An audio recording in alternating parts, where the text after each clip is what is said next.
बोले अभी भाई, अभी तक जितना ही पढ़ा था रिफ्रैक्शन में, refraction through the plane surface पढ़ा था हमने। प्लेन सरफेस में रिफ्रैक्शन पढ़ा था, चाहे वो वाटर सरफेस हो, चाहे वो ग्लास सरफेस हो, चाहे कुछ भी हो, प्लेन सरफेस से हमने रिफ्रैक्शन पढ़ा था। ठीक है, अब हम जो पढ़ने जा रहे हैं वो refraction through the spherical surface है। स्फेरिकल सरफेस, स्फेरिकल सरफेस दो टाइप की होती है अपने पास, एक कॉन्वेक्स होती है और एक कनकेव होती है। ठीक है, तो इस बार हम पढ़ेंगे भैया कि तरीका एक ही है जिस मेथड से मैं पहले आपको बताया था। ठीक है, एक कंसेप्ट है इसके पीछे कि एंगल अगर आपका छोटा होता है तो आप एंगल छोटा होने की वजह से उसको साइन भी यूज कर सकते हो और टेन भी यूज कर सकते हो या नॉर्मली थीटा भी यूज कर सकते हो। ठीक है भैया, इसका मैं प्रूफ करके बताया था, उसके बाद फिर आगे चलते हैं। ठीक है भैया, तो if angle is too small, यहाँ पे एक टॉपिक से अलग है। ठीक है, if angle is too small, angle is too small, तो इसका मतलब ये हो गया कि एंगल बहुत छोटा है।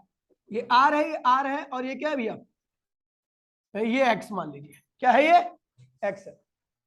अच्छा, मैंने दोनों का बेस और, अच्छा देखिए एंगल ये, चलो हाइपोटेनियस इसको लिख देते हैं और इसको बेस लिख देते हैं। लेकिन एंगल छोटा होने की वजह से हाइपोटेनियस और बेस दोनों ही क्या हो रहे हैं भैया, बराबर लग रहे हैं। मैंने क्या ले लिया इसको, आर। क्या ले लिया, एंगल छोटा है ना, तो इसलिए दोनों को बराबर ही ले लिया। ठीक है, और उसको आर लिख दिया हमने। ठीक है, अभी चलो मैं साइन लिखता हूँ। साइन लिखूंगा तो क्या होगा, साइन थीटा क्या होता है, परपेंडिकुलर अपॉन में, परपेंडिकुलर क्या अपना एक्स, और बेस क्या है मेरा बी, और बी की वैल्यू क्या है आर। टेन थीटा क्या होगा, बेस अपॉन में, और सॉरी परपेंडिकुलर अपॉन में बेस है ना, तो परपेंडिकुलर क्या है भी अपना एक्स, और बेस क्या है अपना आर। वही आ गया भी, है ना। और आपको पता है एक रिलेशन होता है, वी ऑल्सो नो, पहली बात, दूसरी बात और तीसरी बात क्या, कि एल इक्वल्स में थीटा सी इंटू में आर एक रिलेशन होता है ना। तो एल क्या है, आर्क लेंथ होती है। अगर ये क्योंकि मैंने ये रिलेशन इसलिए यूज किया क्योंकि ये जो गिवन सेक्टर है, ये जो गिवन ट्राइंगल है, इसका एंगल छोटा होने की वजह से act as a sector of circle. ठीक है, this triangle, this triangle act as a sector of circle, क्योंकि भैया ये दोनों रेडियस की, क्योंकि ये दोनों साइड बराबर है ना, तो रेडियस की तरह बिहेव कर रही है और उसके आर की तरह बिहेव कर रहा है, तो हम इसे सेक्टर सर्कल की तरह भी ट्रीट कर सकते हैं, जिसमें आपका आर क्या है, एक्स है, थीटा अपना थीटा ही लिख दो, और आपका जो रेडियस है वो आर ही है, तो थीटा की वैल्यू यहाँ पर क्या आ गई है, एक्स अपॉन में आर। तो मैं देख रहा हूँ एक्स अपॉन में आर की वैल्यू साइन थीटा आ रही है, एक्स अपॉन में आर की वैल्यू टैन थीटा आ रही है, और एक्स अपॉन में आर की वैल्यू जो आ रही है वो थीटा भी आ रही है। कंडीशन क्या रखी है कि theta tends to too small. ठीक है, तो देन हम कह सकते हैं from first, from from first, second and third equation, तो भैया ये तीनों बराबर है, तो ये आपस में भी क्या होंगे, बराबर होंगे। तो क्या होगा, टैन थीटा बराबर में साइन थीटा बराबर में थीटा। ये एज पर रिक्वायरमेंट, आप जहां पर आपको नीड हो आप वहां पर यूज कर सकते हो इसको। ठीक है भैया, कुछ खास कंसेप्ट नहीं था, ये पता होना चाहिए आपको। ठीक है भैया, अब मैं बात करने आ रहा हूँ, जो टॉपिक हम पढ़ने आ रहे हैं, अब तक हमने जो पढ़ा था वो प्लेन सरफेस पे रिफ्रैक्शन पढ़ा था। वाटर सरफेस भी प्लेन ही होती है, नॉर्मल स्लैब पे हमने पढ़ा था, स्लैब में भी रिफ्रैक्शन पढ़ा था, तो वो भी प्लेन सरफेस होती है, या फिर एक मीडियम, मैंने प्लेन ही बनाए थे हर बार में, देखा होगा आपने, जहां पर भी नॉर्मल खींचा होगा तो प्लेन ही बनाया होगा। लेकिन अब जो मैं करने आ रहा हूँ वो स्पेरिकल सरफेस से रिफ्रैक्शन करने जा रहा हूँ। ठीक है, और ये काफी ज्यादा इंपॉर्टेंट है क्योंकि स्पेरिकल सरफेस में ही आपका लेंस आता है।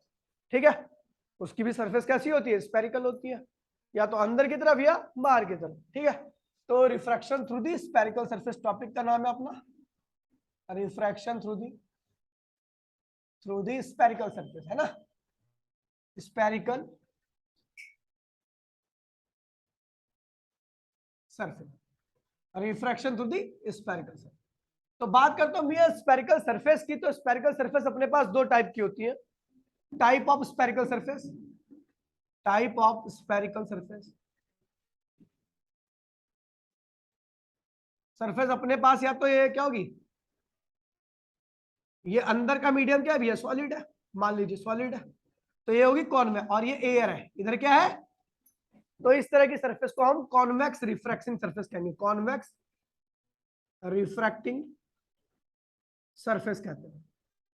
अंदर का मीडियम सॉलिड मतलब एक जैसा ही है, ठीक है भैया, और बाहर का ये मीडियम क्या है, एयर है, तो जो सरफेस एयर के कांटेक्ट में होगी वही मानी जाएगी कॉन्वेक्स रिफ्रैक्टिंग सरफेस। ये देखिए भैया, अंदर का मीडियम क्या है भैया, सॉलिड है, अब ये क्या है, इधर एयर है है ना। तो ये सरफेस आपकी एयर के कांटेक्ट में, कौन सी सरफेस है, कॉनकेव, क्या है, तो इसे कॉन्वेक्स कॉनकेव रिफ्रैक्टिंग सरफेस कहते हैं, ठीक है। तो ये चीज ध्यान में रखना, साइन कन्वेंशन नॉर्मल है आपका, ठीक है, इसमें साइन कन्वेंशन आपका नॉर्मल है, कोऑर्डिनेट सिस्टम के हिसाब चलता है। ये भैया पोल है, पोल से अगर राइट साइड में जो भी डिस्टेंस नापोगे सब क्या होगा, पॉजिटिव, लेफ्ट में नापोगे तो क्या होगा, नेगेटिव, नीचे नापोगे तो नेगेटिव और ऊपर नापोगे तो पॉजिटिव। फटाफट कॉपी कर लीजिए। ओए तो वैसे यहाँ पे 6 डेरिवेशन है अपनी, ठीक है, लेकिन 6 करने की जरूरत नहीं है, 2 कर लोगे काम हो जाएगा, ठीक है भैया। बाकी 6 करने की इच्छा तो कर लेना, आप भी सीख जाओगे बिल्कुल जैसे मैं करा रहा हूँ, बिल्कुल सेम उसी तरीके से। स्नेल स्लो लग रहा है, स्नेल स्लो, ठीक है। चलो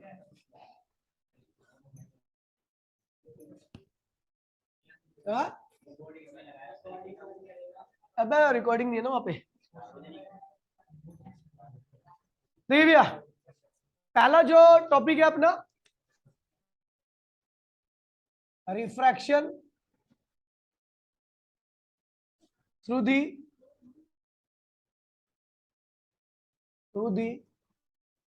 स्फेरिकल सरफेस, ठीक है भैया। टाइप क्या होनी चाहिए, टाइप है आपका कॉन्वेक्स, क्या है, सरफेस किस टाइप की है, कॉन्वेक्स है, और रिफ्रैक्शन हो रहा है रेयर से डेंसर की तरफ, कहां हो रहा है, यानी म्यू1 से लेके म्यू2 की तरफ। म्यू2 क्या है, डेंसर है, और म्यू1 क्या है, रेयर है ना, ध्यान दीजिएगा। तो भैया ये आपका कॉन्वेक्स रिफ्लेक्टिंग सरफेस है, ये आपका प्रिंसिपल एक्सिस है, ध्यान दीजिएगा, बात मत कीजिए, ये आपका प्रिंसिपल एक्सिस है, ठीक है। अभी आपको पता अंदर का मीडियम, यहाँ का रिफ्लेक्टिव इंडेक्स क्या होगा, म्यू2, जो कि क्या है, डेंसर, और बाहर का मीडियम एयर है जिसका क्या है, रेयर है, कोई दिक्कत तो नहीं। ये पोल है, और यहां पर जैसे मैं नाम दे रहा हूं, जिस तरीके से मैं नाम दे रहा हूं, अगर आप उसी तरीके से नाम दोगे तो ये डेरिवेशन कुछ भी नहीं है, इसका कोई लेवल नहीं है, ठीक है। लेकिन अगर नेमिंग में आपने अपनी तरफ से करने की कोशिश की तो फिर आप नहीं कर पाओगे इसको, पक्का कंफ्यूज हो गए, ठीक है। ये ओ है, ऑब्जेक्ट, पॉइंट ऑब्जेक्ट है इस केस में, ये पोल है, ठीक है भैया। अब ऑब्जेक्ट से एक रे कहां गई, प्रिंसिपल एक्सिस के अलोंग, और जो जाती है तो वो सीधा निकल जाती है, ठीक है, और एक रे गई यहां पर। तो आपको पता है ये रेंज, यहां पर मीडियम चेंज हो रहा है, क्या हो रहा है, और जहां मीडियम चेंज होता है वहां पर नॉर्मल खिंचता है, क्या खिंचता है, और नॉर्मल हमेशा सरफेस के क्या होता है, परपेंडिकुलर, क्या होता है। तो यहां से मैंने एक परपेंडिकुलर लाइन खींच दी, मुझे पता है स्फेरिकल सरफेस है, तो स्फेरिकल सरफेस से खींचा गया जो परपेंडिकुलर होता है वो उसके सेंटर से आके मिलता है, कहां मिलता है, समझ गया भाई, नॉर्मल है। और स्फेरिकल सरफेस से जो परपेंडिकुलर आप खींचते हो कहां जाके मिलता है, सेंटर पे। अभी ये भैया, अब लाइट, ये एंगल क्या है भैया, नॉर्मल के साथ इंसिडेंट रे ने कितना एंगल बनाया, आई, और आपको पता लाइट कहां जा रही है, रेयर से डेंसर, ठीक है। तो मुझे पता है जब लाइट रेयर से डेंसर जाएगी तो नॉर्मल की तरफ बेंड हो रही है, पता है, वह बेंड होगी और यहां पर आके मिल गई, इस वाली रे से ये वाली रे मिलेगी और बनेगी यहां पर इमेज, और ये इमेज क्या होगी, रियल इन्वर्टेड, क्या होगी भैया, क्योंकि यहाँ पर 2 रियल रेज आपस में मिल रही हैं तो इमेज क्या बनेगी, रियल बनेगी, कैसी बनेगी, ये ध्यान रखना, रियल इमेज है, रियल, ठीक है। चलो, इसको कहते हैं ऑब्जेक्ट डिस्टेंस, जिसको हम माइनस यू से लिखेंगे क्योंकि लेफ्ट साइड में आपको पता होगा, ठीक है। ये है रेडियस ऑफ कर्वेचर जो कि आर है, पता है आपको, पोल से सारे डिस्टेंस नापते, राइट साइड में इसलिए प्लस हो गया, और ये इमेज डिस्टेंस है प्लस भी होगा, कोई दिक्कत तो नहीं है, ठीक है। हमें जो कर रहे हैं वैसे ही करना।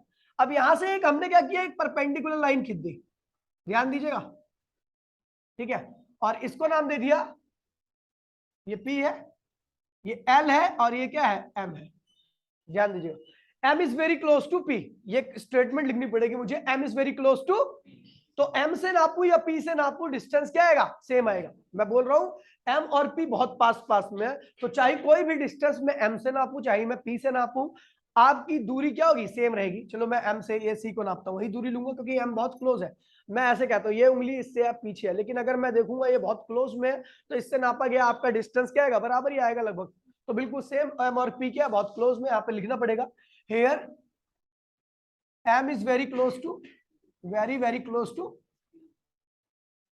P, M very close to P. तो इसका मतलब क्या हुआ, सारे डिस्टेंस चाहे मैं एम से नापूं चाहे मैं पी से नापूं, सबकी वैल्यू क्या होगी भैया, सेम होगी, कोई दिक्कत तो नहीं है।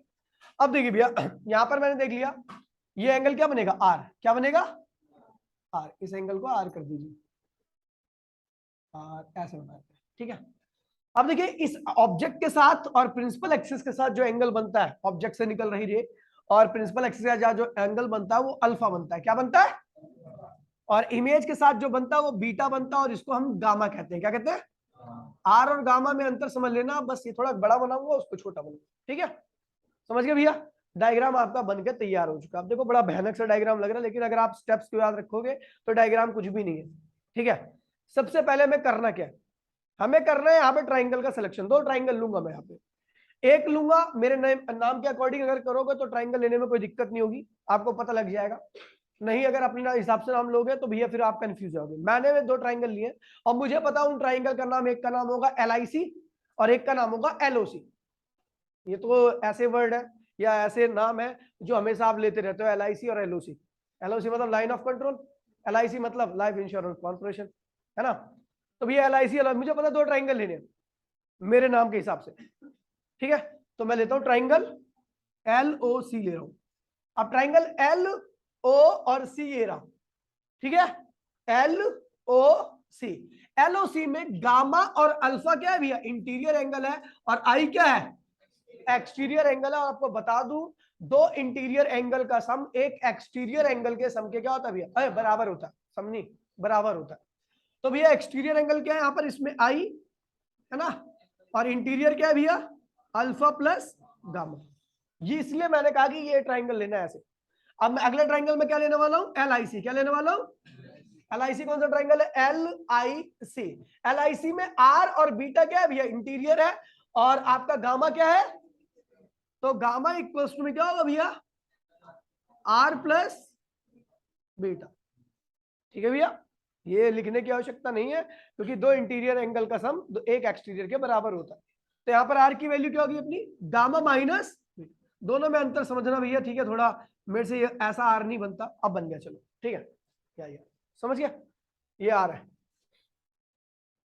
समझ गया। तो भैया देखिए आई और आर की वैल्यू अपने को पता लग गई, ठीक है भैया। स्नेल्स लॉ क्या कहता है, according to Snell's law, Snell's law for small angle, law for small angle, small angle के लिए स्नेल्स लॉ क्या होता है याद है आपको, μ1 आई μ2 आर, याद है। स्मॉल एंगल के लिए स्नेल्स लॉ मैंने बताया था ये होता है, ठीक है ठीक है। तो स्नेल्स लॉ μ1 तो अपना क्या है, ये रहा, आई क्या, आई की वैल्यू क्या है, अल्फा प्लस गामा, और μ2 गामा माइनस यार है, गामा माइनस बीटा, ठीक है। अभी ये लिख दिया, तो भैया देखिए मैं यहाँ पे और बताया था आपको, स्टेटमेंट और लिख देता हूँ, here alpha beta and gamma are too small angle, बहुत छोटे एंगल है। तो जब ये एंगल बहुत छोटे होंगे तो इनको अपने हिसाब से लिखो, चाहे साइन चाहे कॉस सॉरी चाहे साइन चाहे टेन चाहे नॉर्मल थीटा रहने दो, लिख सकते हैं ना, मैंने बोला। तो हमने क्या लिख दिया, अपनी रिक्वायरमेंट हमारी कह रही है भैया इसको टेन लिख दो, क्या लिख दो, आपको हर में यही कर रहे थे, क्या होगा टेन अल्फा, ये क्या होगा टेन गामा, और ये क्या होगा μ2 टेन गामा और टेन बीटा, लिख दिया इसको, ठीक है। अभी μ1 tan gamma alpha, alpha alpha के लिए ट्राइंगल देखिए कौन होगा, ये ट्राइंगल अपना, इसमें परपेंडिकुलर क्या है LM है और बेस क्या है माइनस यू है, तो LM अपॉन में माइनस यू लिख दीजिए, ठीक है। और फिर आते हैं भैया टेन अल्फा, ठीक है, गामा है, परपेंडिकुलर क्या है भैया आपका LM ही है, और अब बेस क्या है आपका आर है, प्लस आर है ना। अभी यहां पर आते हैं तो μ2 टेन गामा LM अपॉन में बेस क्या है आर, LM अपॉन में फिर क्या आ गया आर आ गया, माइनस बीटा LM अपॉन में V, LM अपॉन में, तो भैया LM LM कैंसिल कर दीजिए, आपका μ1 अपॉन में माइनस यू, है ना। इसमें मल्टीप्लाई करोगे तो ये एल एम यहाँ से कॉमन लिया, यहाँ से कैंसिल कर दिया आपने, ये इसकी मल्टीप्लाई इसमें कर दी तो ये आ गया। इसकी मल्टीप्लाई इसमें करूंगा तो क्या होगा, म्यू वन अपॉन में आर। इसकी मल्टीप्लाई इसमें करूंगा तो म्यू टू अपॉन में क्या होगा, आर। और इसकी मल्टीप्लाई इसमें करूंगा तो क्या होगा, म्यू टू अपॉन में वी। कोई दिक्कत तो नहीं भाई। तो हमने ये ऐसा हो गया अपना, ठीक है। तो हम इसको इधर की साइड लाते, इसको उधर ले जाओ, इसको इधर ले आओ, ठीक है। तो ये हो जाएगा आपका, इधर आएगा तो ये प्लस हो जाएगा ना, म्यू टू अपॉन में v minus mu one upon में यू, है ना। और इसको इधर ले आओ तो म्यू टू अपॉन में r minus mu one upon में आर। तो इसको पूरा सॉल्व करोगे तो ये आएगा म्यू टू अपॉन में v minus mu one upon में यू बराबर में, देखिए यहाँ पर वन बाय में आर सब में दोनों में सेम है, तो mu two minus mu one upon में क्या हुआ, आर। ये आपका फाइनल रिजल्ट है। लाइट जब आपकी रेयर से कहाँ आ रही है, डेंसर आ रही है कॉन्वेक्स सरफेस के थ्रू, ठीक है भैया। है कुछ इसमें जो स्टेप्स मैंने बोल रखे हैं ध्यान रखना, ठीक है भैया। एक बार ये डायग्राम देख लीजिए, आपको मैंने कहा भैया ये कॉन्वेक्स सरफेस है, अंदर का मीडियम म्यू टू है डेंसर है, और बाहर का मीडियम म्यू वन है रेयर है, ठीक है भैया। लाइट आपकी ऑब्जेक्ट यहाँ पर पॉइंट ऑब्जेक्ट है, तो एक रे ऐसे भेजी मैंने, एक रे ऐसे भेजी। जो रे प्रिंसिपल एक्सिस के साथ जा रही थी उसके अंदर कोई पाथ में चेंज नहीं हुआ, ठीक है भैया, क्योंकि सरफेस के क्या होगी, परपेंडिकुलर गिरेगी। लेकिन ये वाली रे परपेंडिकुलर नहीं गिरी, नॉर्मल के साथ कुछ एंगल बनाया, तो इसने लाइट ने ये एंगल ऑफ इंसिडेंस कहलाया। लेकिन आपको पता लाइट रेयर से कहा जा रही है, डेंसर में जा रही है, तो इसलिए नॉर्मल की तरफ क्या करेगी, बैंड कर जाएगी अपनी, और यहाँ पर आर बनेगा, ठीक है भैया। और मैंने यहाँ पर एलएम खींच दिया, एक लाइन खींच दी। कंस्ट्रक्शन में जो डॉट लाइन खींचते हैं हम, वो इसका मतलब वो कंस्ट्रक्शन कर रहे हैं, ध्यान रखना, ठीक है। और बता दिया M is very close to P, तो एम और पी से दोनों से नापा गया डिस्टेंस एक जैसे ही आएगा, कुछ भी नापो, क्योंकि दोनों बहुत क्लोज क्लोज है, ठीक है। अभी जो ये रे ने जो प्रिंसिपल एक्सिस के साथ एंगल बनाया है वो अल्फा है, जो इमेज जहां पे बन रही है वहां पर बीटा एंगल बना है, और जहां पर सेंटर ऑफ कर्वेचर से जो सेंटर ऑफ कर्वेचर की तरफ जो परपेंडिकुलर लाया हूं मैं उससे बना है गामा, ठीक है भैया। तो ये हो गया आपका अल्फा, ये हो गया बीटा, और ये हो गया गामा, ठीक है भैया। यहाँ पे ट्राइंगल ये माइनस यू है, ये आपका आर है, और ये आपका वी है। बस बना लीजिए भैया फटाफट जल्दी से। जिस स्टेप से किया सब में ऐसी लगेगा, कोई सी भी डेरिवेशन आए डायग्राम और वगैरह में यही कंसेप्ट लगना है। देखिए प्लीज प्लीज प्लीज सूरज ध्यान दे। अगला डायग्राम बना रहा हूं, refraction through spherical surface, type रहेगा अपना कन्वेक्स ही रहेगा, ठीक है। लेकिन इस बार मीडियम हम चेंज करेंगे, हम डेंसर टू रेयर करेंगे। अभी रेयर टू डेंसर हुआ था ना, अभी हम डेंसर टू रेयर करेंगे। डायग्राम बना रहा हूं मैं, ट्राई करना आप लोग, ठीक है। ट्राइंगल वही लेने हैं, LIC वही इंटीरियर एंगल, वही एक्सटीरियर एंगल, वही एंगल छोटा है, स्नेल स्लो लगाना। और ये ध्यान रखना भैया, यहाँ पर स्नेल स्लो लगाते हो बच्चे बहुत गलती करते हैं, और वो गलती मैं आपको बता के चलूंगा, ठीक है, कहाँ गलती होती है। देखिए अपना ये सरफेस टाइप क्या है, सरफेस टाइप क्या, कॉन्वेक्स ही है। और ये यहाँ पे क्या इस बार क्या हो रहा है, डेंसर से रेयर, यानी म्यू टू से कहाँ पे हो रहा है, म्यू वन, क्योंकि हमने ऑलरेडी म्यू टू को क्या लिया है, डेंसर लिया है। और यही लेना आपको हमेशा एक जैसा ही। ये आपकी सरफेस बन गई, है ना, और ये बन गया आपका प्रिंसिपल एक्सिस। ध्यान दीजिएगा डायग्राम पे, ये क्या भैया पोल है, ठीक है। अभी हमारा ये ऑब्जेक्ट है, पॉइंट ऑब्जेक्ट है, यहाँ से एक रे ऐसे गई, एक रे, अरे ये तो उल्टा बना दिया ना, फिर वही बना रहा हूँ।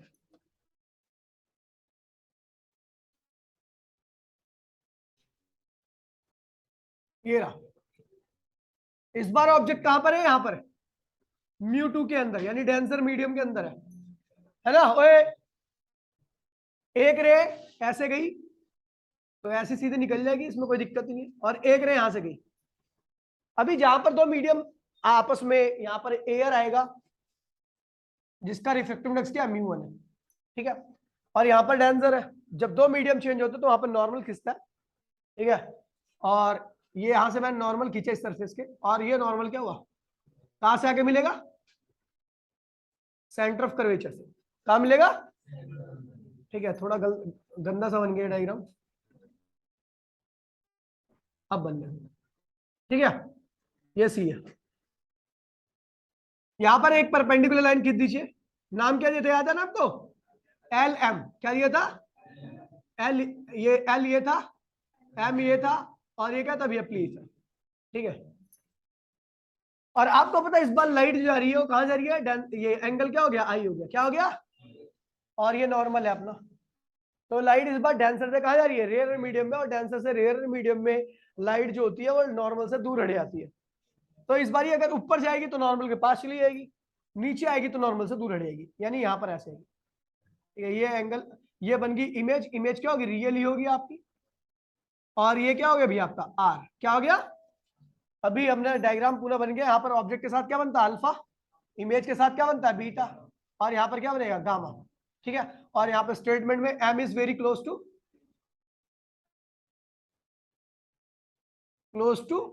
पे, एम और पी बहुत क्लोज है एक दूसरे के। ध्यान दीजिएगा भैया, वही ट्राइंगल है, ट्राइंगल एलओसी। एलओसी आप खुद बताइए भैया, एलओसी ये रहा, तो उसमें गामा क्या एक्सटीरियर है, आई आई आई और अल्फा क्या आपका, तो गामा इक्वल्स टू में आई प्लस अल्फा, तो आई की वैल्यू क्या होगी गामा माइनस अल्फा, मतलब आई की वैल्यू निकालनी है, आई और आर की वैल्यू निकालनी है। ठीक है, फिर triangle L I C, L I C देखिए, तो एल आई सी क्या है, एल आई और ये रहा सी, तो एल आई सी में ये दोनों तो इंटीरियर है, लेकिन आर क्या है एक्सटीरियर, तो आर इक्वल्स में क्या होगा गामा प्लस बीटा। तो खैर इसमें कुछ करने की आवश्यकता नहीं है। फिर उसके बाद आपको स्नेल्स लॉ लगाना है, क्या लगाना है, यहीं पे गलती होती है भैया, ध्यान रखना, applying Snell's law, applying Snell's law for small angle, for small angle, छोटे एंगल के लिए स्नेल्स लॉ अप्लाई करेंगे तो क्या होगा म्यू टू आई, यही दिखना भैया म्यू टू आई, म्यू वन आई मत लिख देना, क्योंकि इस बार मीडियम जो है ना, इस मीडियम का ऐसे आ रही है लाइट, जहां पे आई एंगल बन रहा है वो म्यू टू है, समझ गए। और दूसरा मीडियम क्या है म्यू वन आर। ठीक है भैया, म्यू टू आई की वैल्यू क्या रखी है भैया गामा प्लस माइनस अल्फा, और म्यू वन क्या होगा आर की वैल्यू क्या होगी गामा प्लस बीटा। तो म्यू टू आपको पता ही है, तो छोटे एंगल है तो बार बार मैं लिख नहीं रहा, tan gamma tan alpha mu one tan gamma plus tan beta. ये क्या है इस बार, ये क्या है ऑब्जेक्ट डिस्टेंस है माइनस यू, ये माइनस आर और ये प्लस वी, कोई दिक्कत तो नहीं है। ट्राइंगल आपको पता ही है, tan अल्फा लेना है, tan बीटा लेना है, tan गामा लेना है, लिखिएगा। इसको जो लास्ट में आंसर आएगा इसे सॉल्व करके, ठीक है अभी करोगे आप, उसका आंसर आएगा म्यू वन अपॉन में v minus mu two upon में यू बराबर में mu one minus mu two upon में क्या होगा आर। पहले क्या आया था, ये डेंसर से रेयर पे आया था, अभी रेयर से डेंसर पीछे वाला निकालता म्यू टू अपॉन में v minus mu one upon में यू बराबर में mu two minus mu one upon में आर। ये कब आया था, जब रेयर से डेंसर होता। ध्यान रखना इस चीज को, इसमें बहुत सारी क्वेश्चंस आते हैं, और एक डेरिवेशन है जिसको हम लेंस मेकर फॉर्मूला कहते हैं, जो काफी बार एग्जाम में आता है। ठीक है, ये करोगे तो इसका रिजल्ट ये आना चाहिए। फटाफट लिखिए भैया, लेफ्ट में ना, पोल से लेफ्ट में